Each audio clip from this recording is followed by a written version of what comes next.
नमस्ते। टीएनए में आपका स्वागत है। भारत की पारंपरिक जमीन में कई ऐसे राज दफन हैं जो कई वर्षों या कई सदियों के बाद आज भी उसी तरह ताजा और अनसुलझे हैं जितने पहले कभी हुआ करते थे।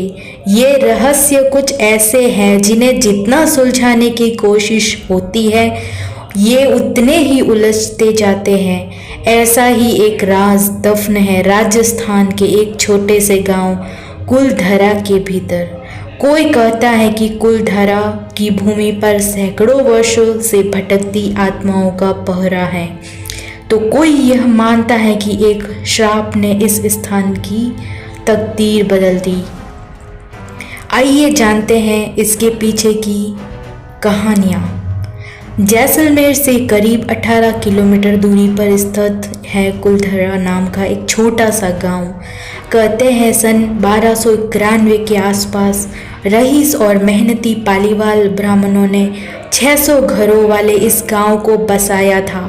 यह भी माना जाता है कि कुलधरा के आसपास 84 गांव थे और इन सभी में पालीवाल ब्राह्मण ही रहा करते थे।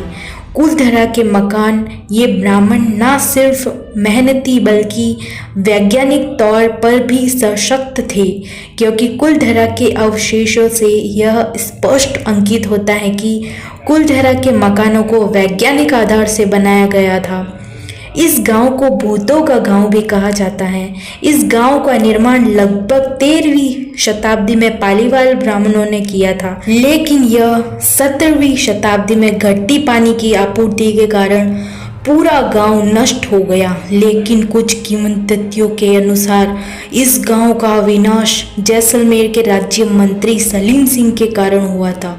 सलीम सिंह जो जैसलमेर के एक मंत्री हुआ करते थे, जो गांव पर काफ़ी शक्ति से पेश आता था।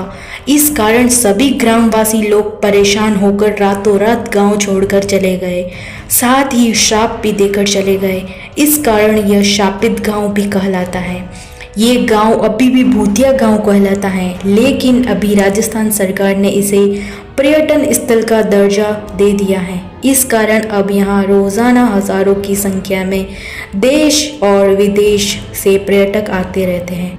हमारे इस चैनल में दी गई जानकारी न्यूज़ मीडिया में आई हुई खबरों के आधार पर दी गई है। हमारा चैनल किसी भी अंधविश्वास में भरोसा नहीं करता और ना ही अंधविश्वास फैलाने के काम करता है।